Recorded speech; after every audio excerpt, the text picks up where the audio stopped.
लोभ क्रोध मोह पूर्वका मृदु मध्याधिमात्रा दुःखाज्ञानानंत फला इति प्रतिपक्ष भावना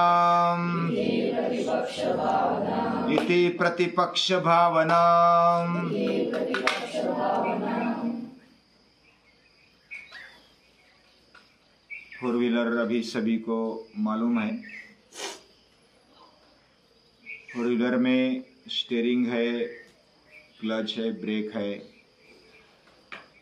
बहुत सारे साधन होते हैं और वो साधनों को अगर किसी अच्छे ड्राइवर के पास दिया है तो हम आराम से प्रवास कर सकते हैं।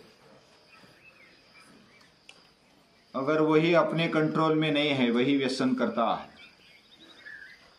तो हमारी गाड़ी कब एक्सीडेंट होगी पता नहीं, कब गड्ढे में गिरेगी, कब टकराएगी किसी को, वो पता नहीं। बहुत ही संशय और अनिश्चित भरा जीवन हो जाएगा जब हमारा ड्राइवर अच्छा नहीं है। और दूसरी तरफ से अगर सोचा जाए तो अगर हमें प्रवास करना है तो हमने खुद ने ही ड्राइविंग करना सीखना चाहिए। तो हमारा पूरा जीवन, हमारा पूरा प्रवास हमारे हाथ में है और जब हम हमारे कंट्रोल में हैं, हमारी गाड़ी हमारे कंट्रोल में है, तो सुखकर प्रवास होगा। हालांकि उसका ब्रेक अच्छा होना चाहिए, स्टीयरिंग अच्छी होनी चाहिए, पूरा सर्विसिंग ऑयल पानी अच्छा होना चाहिए, गाड़ी टकाटक होनी चाहिए। यानी पूरी व्यवस्थित ऐसी गाड़ी अगर है और उसका ड्राइवर भी अच्छा है तो प्रवास अच्छा होता है। हमारा ये जीवन प्रवास चल रहा है। जीवन प्रवास में ये जो गाड़ी है वह हम अगर कोई पीने वाले के हाथ में देते हैं, कोई बीमार है उसके हाथ में देते हैं, कोई व्यसन वाला है उसके हाथ में देते हैं, तो गाड़ी किधर ना किधर एक्सीडेंट करेगी, टकराएगी। ये जीवन का ड्राइवर है अंतःकरण। वह इंद्रियों को चलाता है, शरीर को चलाता है। ये अंतःकरण प्रत्यक्ष अगर भान में है या तो वह सतर्कता से गाड़ी चला रहा है तो अच्छी बात है। थोड़ी भी नजर हटी, दुर्घटना घटी, ऐसा लिखा होता है ना रास्ते में। थोड़ी भी नजर हटी यानी पूरे सतर्क रहना पड़ता है। हमारी जीवन की गाड़ी भी योग्य तरीके से चले, योग्य दिशा में चले, योग्य स्पीड से चले, यह हमारी अपेक्षा होती है। तब हम सही प्रवास, अच्छा प्रवास कर सकते हैं।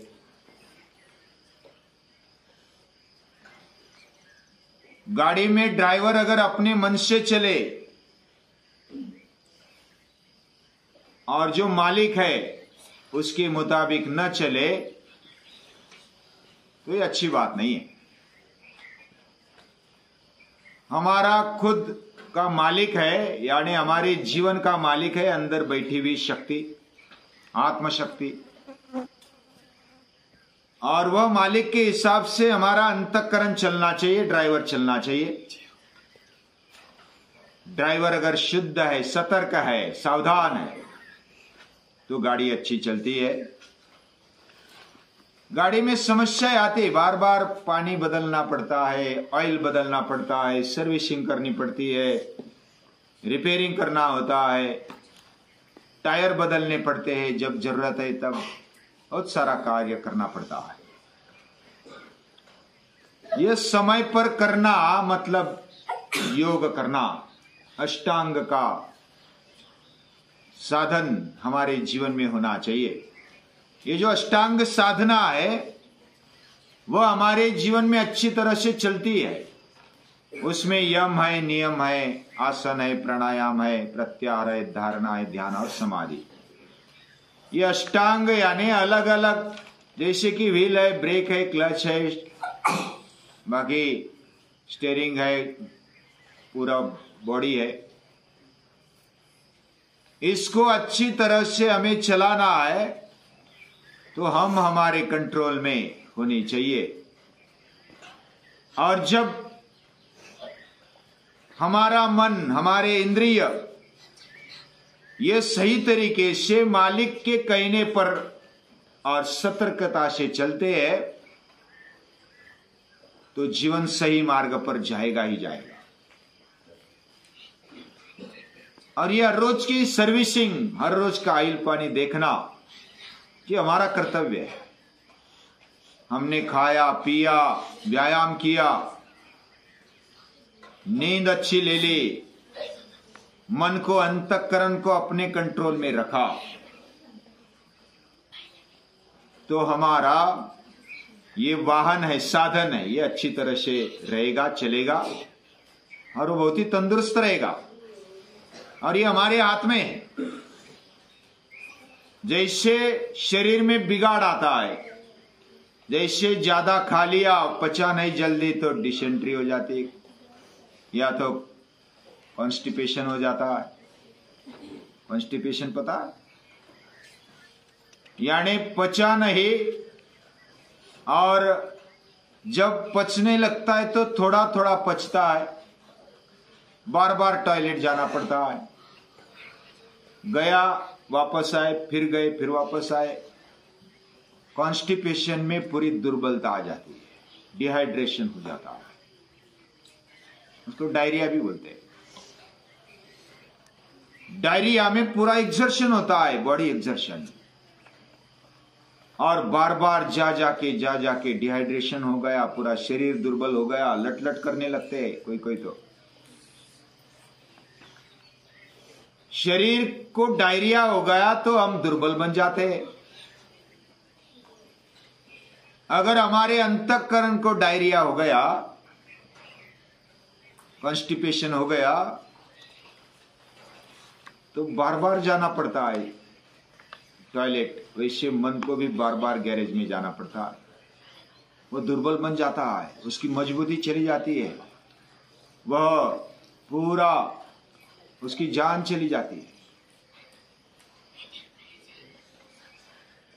यानी जैसे शरीर में और इंद्रियों में शिथिलता आ जाती, वैसे मन में शिथिलता आ जाती है। और उस समय कोई कोई आत्महत्या करने तक, बस अभी क्या रहा जीने में, ये मन का डायरिया समझ में नहीं आता, मन का कॉन्स्टिपेशन या तो डिहाइड्रेशन समझ में नहीं आता है जल्दी। शरीर का तो रिपेयरिंग हो सकता है, एक आध गोली ले ली तो तुरंत प्रभाव पड़ता है, गाड़ी लाइन पर आ जाती है। लेकिन मन के लिए क्या करे, अंतःकरण के लिए क्या करे? उसमें जो जो भी विकार आते हैं,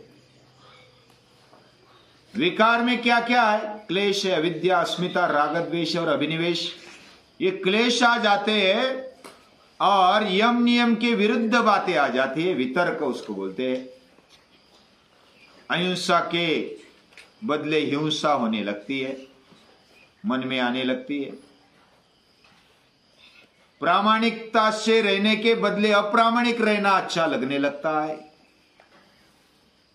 और एक बार अप्रामाणिकता शुरू की तो बार बार अप्रामाणिक रहना पड़ता है। एक झूठ को पचाने के लिए बार बार झूठ बोलना पड़ता है, उसकी लाइन लग जाती है, कॉन्स्टिपेशन जैसा हो जाता है और पूरा कहीं का नहीं रहता हो। फिर चोरी करता है, फिर ध्येय विचलित हो जाता है, ब्रह्मचर्य नहीं रहता, दुर्बलता आ जाती है, पूरी शक्ति की क्षीणता आ जाती है, कुछ पास में नहीं रहता। फिर वो जमा करने की कोशिश करता है, लेकिन फिर भी जमा करने के बावजूद भी उसके पास नहीं रहता है, उसकी शुद्धि चली जाती है। वह अशुद्ध बन जाता है, पूरा मल से कचरे से भर जाता है। उसके जीवन में समाधान नहीं रहता, प्रसन्नता नहीं रहती, वो मेहनत करने के लायक नहीं रहता, क्योंकि दुर्बलता इतनी आ जाती है कि वो क्या करे, पड़ा रहना ही अच्छा लगता है।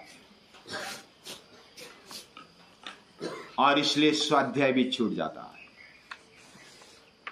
वह अध्ययन करना भी उसके लिए मुश्किल हो जाता है। शारीरिक इंद्रिय लेवल पर, मानसिक लेवल पर, बौद्धिक लेवल पर अभ्यास पूरा खत्म हो जाता है। और जब अभ्यास नहीं करेगा तो कहां मन लगेगा हमारा, एकाग्रता नहीं बनेगी। यानी अंतःकरण का कॉन्स्टिपेशन, अंतःकरण का डायरिया जब हो जाता है तो सोचो थोड़ा। जिसने अनुभव किया है, लगभग सभी का अनुभव होता है, क्योंकि खाना पीना आजकल तो बहुत घटिया है, और वह खाने पीने से थोड़ा बहुत इधर उधर हो गया तो बात बिगड़ने लगती है। तो क्या करे, हमारे ऋषि कहते हैं, महर्षि पतंजलि कहते हैं कि वितर्क बाधने प्रतिपक्ष भावनम। वितर्क की बाधा हो जाए या तो कुछ समस्याएं आ जाए तो प्रतिपक्ष भावना लानी चाहिए। प्रतिपक्ष भावना क्या है?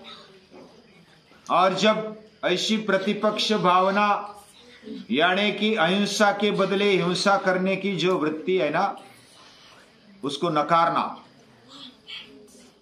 हमारा जीवन जब आगे चलता है तब हमें बहुत ही सतर्कता से आगे बढ़ाना पड़ता है। या तो हम अगर सतर्क नहीं रहे तो कुछ भी हो सकता है। यानी हमें खुद को मालूम नहीं कि हमारा मृत्यु कब है, आगे क्या होगा, भविष्य में पता नहीं होता। ये अच्छी बात है उल्टी, लेकिन आज अभी अगले क्षण क्या होगा, मृत्यु कब आएगी, ये पता नहीं है। इसलिए हर बार सावधान रहना ये बड़ी बात है। जब हम कोई भी ध्येय पर चलते हैं तो सतर्कता से चलना आवश्यक है। ऐसा एक बार क्या हुआ, एकनाथ जी के घर में एक आदमी आ गया और वो बोला कि मैं बहुत ही भक्ति करता हूं, साधना करता हूं, लेकिन मेरा जीवन अच्छा नहीं होता, बुरी बातें आ जाती जीवन में, क्या करूं, गलत बातें मैं कर लेता हूं, मुझे मालूम होता है कि मैं करता हूं फिर भी हो जाती है। बोला कि वो बातें जाने दो, मुझे आपको देखकर ये स्पष्टता से तेरा भविष्य पता चला, तू 8 दिन में मरने वाला है। तो वो डर गया। तो 8 दिन में मरने वाला है तो सावधान रहना, अभी जो भी जीना है कैसा जीना तय करना। वो नमस्कार करके तो चला गया, लेकिन वो अभी 8 दिन रह गए मेरे। वो जिसकी चोरी की थी उसको वापस दे दिया, जिसका लूटा था उसको क्षमा मांगी कि मेरे से गलती हो गई, मुझे क्षमा कर दे। घर वालों से, बाहर वालों से जो भी उसके जीवन व्यवहार थे वो अच्छे होने लगे, क्योंकि 8 दिन ही है मेरे पास। मेरे से जो गलत बातें हो रही है, अप्रामाणिकता से मैं जीवन जी रहा हूं, उसके लिए मैं क्षमा प्रार्थी हूं। पत्नी से क्षमा मांगी, बच्चों से क्षमा मांगी। अभी घर वालों को लगा कि ये क्या बात हो रही है, ये बहुत ही बदल गए हैं, क्या बात हो गई। 8वां दिन आ गया, वो बहुत ही डरने लगा, लेकिन उसको एक समाधान हो गया कि मैं मरने वाला हूं और मैंने जो भी गलत काम किया था उसके प्रति मैंने क्षमा मांगी, मैंने थोड़ा सुधारने का प्रयास किया 8 दिन में, और मैं प्रामाणिकता से रहने लगा हूं। अब मरने की तैयारी है। लेकिन 8वां दिन भी चला गया, मरा नहीं। 90वें दिन चला गया एकनाथ जी के पास, और चल जाने के बाद मिले और बोला कि मैं तो अभी तक जिंदा हूं।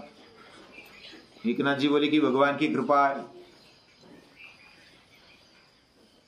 और तूने जो अभी जीवन जिया ना, यानी 8 दिन जैसे व्यवहार किया,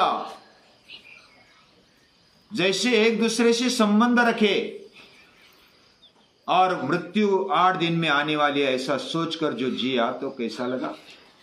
बहुत ही सरलता से जिया, कभी गलत काम नहीं किया, गलती से भी नहीं किया, इतना मैं अच्छा जिया हूं। यह प्रतिपक्ष भावना है, यानी मेरे से भूल से भी गलती ना हो जाए, इतना सावधान रह के जो अहिंसा मेरे से न छूटे, यह प्रतिपक्ष भावना है। ऐसे जो भी यम नियम है उसके प्रति मेरे से अशुद्धता न रह जाए, मेरे से कभी अप्रसन्नता न आ जाए मेरे जीवन में कभी मेहनत करने से मैं पीछे ना हटूं, मैं कभी स्वाध्याय न चूकूं, स्वाध्यायान्मा प्रमदा, ये बात आना, ये प्रतिपक्ष भावना है। और ऐसी प्रतिपक्ष भावना जो लाता है अपने जीवन में, वो बहुत ही ऊंचाई की तरफ जाता है। एक एक यम नियम से क्या क्या परिणाम हमारे जीवन में मिलता है, ये परिणाम आगे के सूत्रों में दिया है। अहिंसा, सत्य, अस्तेय, ब्रह्मचर्य, अपरिग्रह, शौच, संतोष, तपस्वाध्याय, ईश्वर प्रणिधान, ये यम और नियम हमारे जीवन में होने चाहिए। और जीवन में आने से क्या परिणाम मिलेगा, उसमें जैसे हम कोई भी बात स्वीकारते हैं तो पूरे दिल से, पूरे सभी शक्ति लगाकर, पूरे इंद्रियों को, मन को साथ में लेकर एकाग्रता से करते हैं तो उसका परिणाम अच्छा मिलता है। क्या क्या परिणाम मिलता है आगे देखेंगे, तब तक के लिए रखते हैं। सभी को हृदयपूर्वक नमस्कार।